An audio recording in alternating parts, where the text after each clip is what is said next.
Okay, well, I'm back after the drama.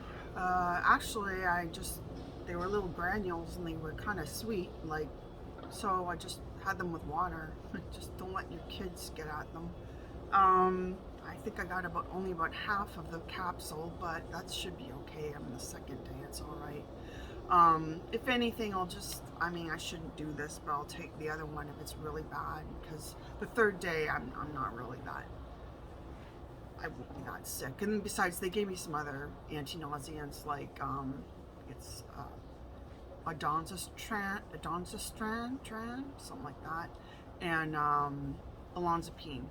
I don't like the olanzapine because the side effects on the olanzapine are worse than the side effects of the chemo. Like, I fall asleep and I'm sleepy for the next 2 days, and I just can't do that. I have to be awake. But on the other hand, yesterday I had to have some steroids before chemo. I'm required to do that because it apparently lessens the inflammation or something like that, and that kept me up all night. I slept a bit when I came back because I'm now taking the Benadryl in the IV, and Benadryl is, as you know, is a antihistamine. And it turns out that after around the 6th or 7th cycle or chemo round, people can become allergic to the carboplatin. And with the around the sixth or seventh round cycle, my fingers started itching, like, and the palms of my feet started itching. So, sorry, excuse me. So I told the nurse, and she gave me some Benadryl right away. Because sometimes your tongue swells up, your mouth swells up, your throat swells up, you can't breathe. Luckily, that didn't happen to me, but that's a side effect. So that's why they usually give you Benadryl the 6th or 7th time.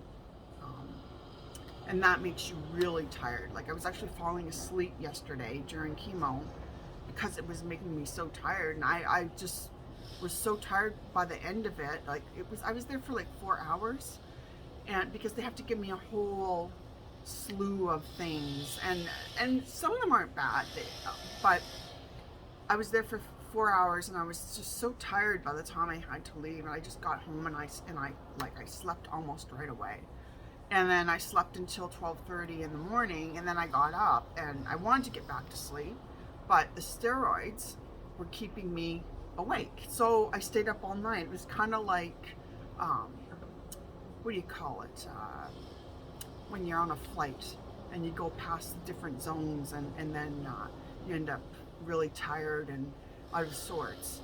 Jet lag. It's like jet lag.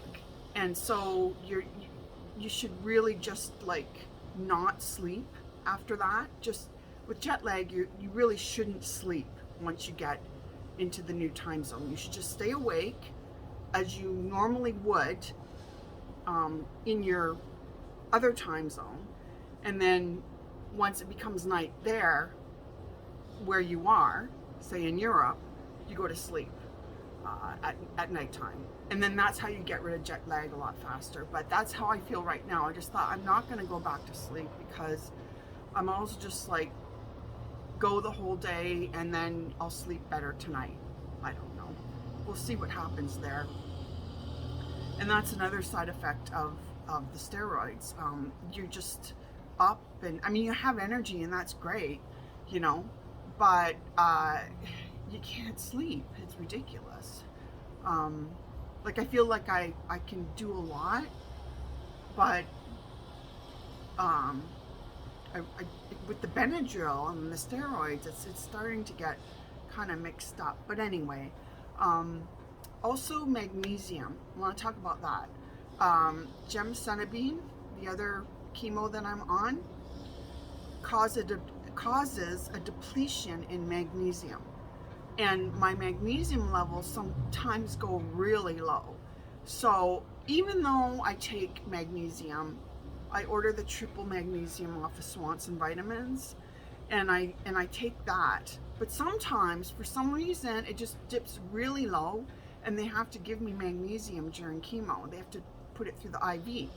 And so I'm back to, like my normal self. It goes up again during the break. And I have 2 sessions. I have the gemcitabine and carboplatin with the Benadryl and the steroids and everything like that at the first session.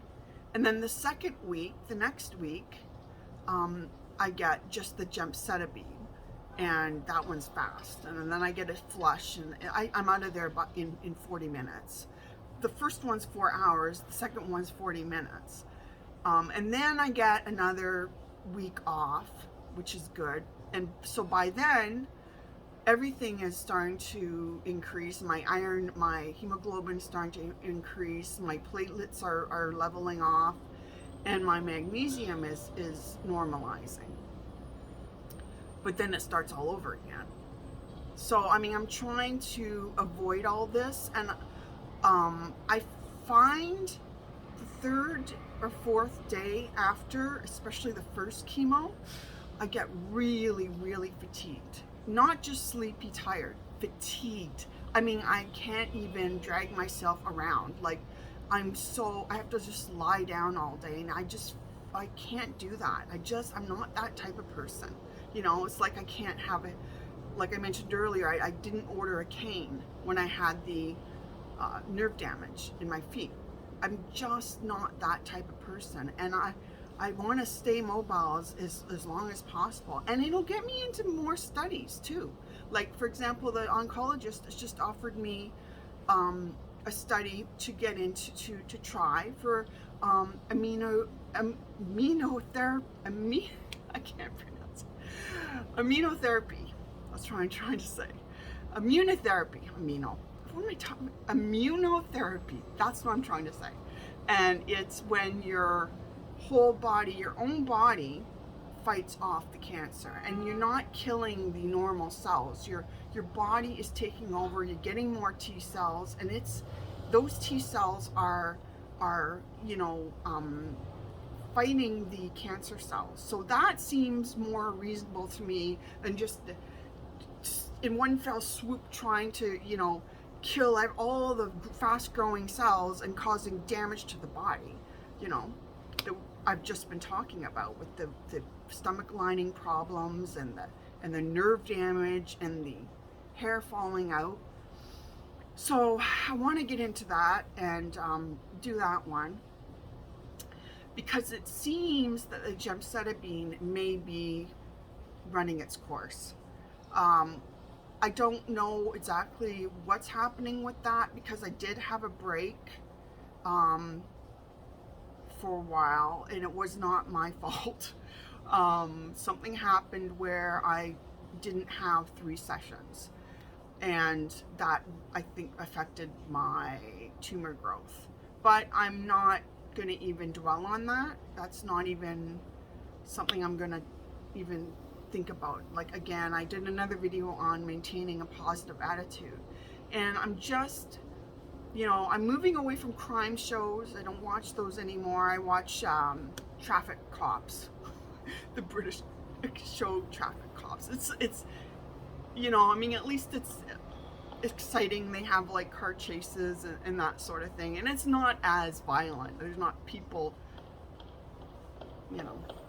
experiencing violence and too much sadness. I mean, I guess it's sadness for the drivers who get caught, but I feel a sense of satisfaction. But anyway, what else? What other side effects are there? Yes, I want to talk about neurogenesis, and gemcitabine decreases neurogenesis, sometimes even to a stop, to a halt. And neurogenesis is when, even when you're an adult, your brain it creates more brain cells. It grows more brain cells. And with gemcitabine, and maybe even carboplatin, the brain cells stop growing. And that's you can actually get depressed that way. And it's not just getting depressed from cancer. I mean, that's depressing enough. But it's a physiological side effect from gemcitabine. And what they say, I looked up some more solutions to that, and I found, lo and behold, fish oil helps with it.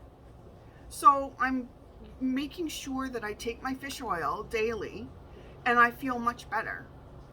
And I was going to mention also that, like, last week when I had my last cycle, I was expecting to become very tired the third or fourth day, like I was just speaking about. And for some reason, I wasn't. And my platelets were good, and my iron was okay, my hemoglobin was okay, and I couldn't figure out why I wasn't fatigued like I usually am. And I realized that I had been taking B12.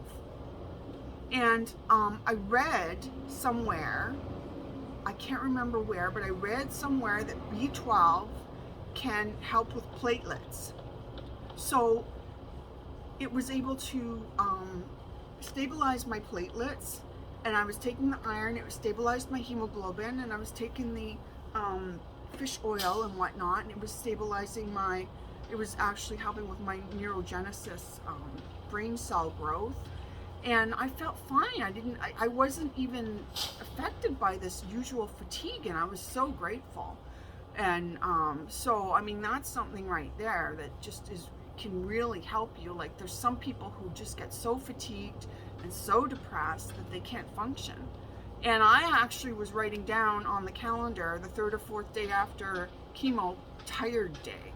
And I don't want to do that anymore. And it's just another example of how if you research enough, you'll be able to find a solution for everything, almost everything.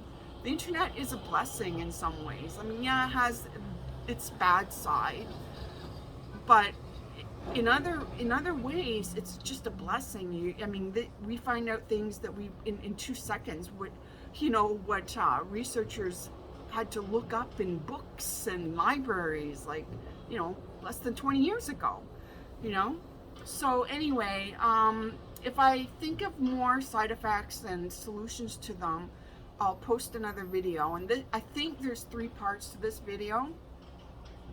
So I'll put part 1, part 2, and part 3. And I knew it'd be a long series, and I didn't want to do the whole thing. And well, also something, my TV turned on, so I had to turn it off. So we'll have 3 parts to this, and I'll label them accordingly. Well, that's it for now, and I hope you have a great week. Bye.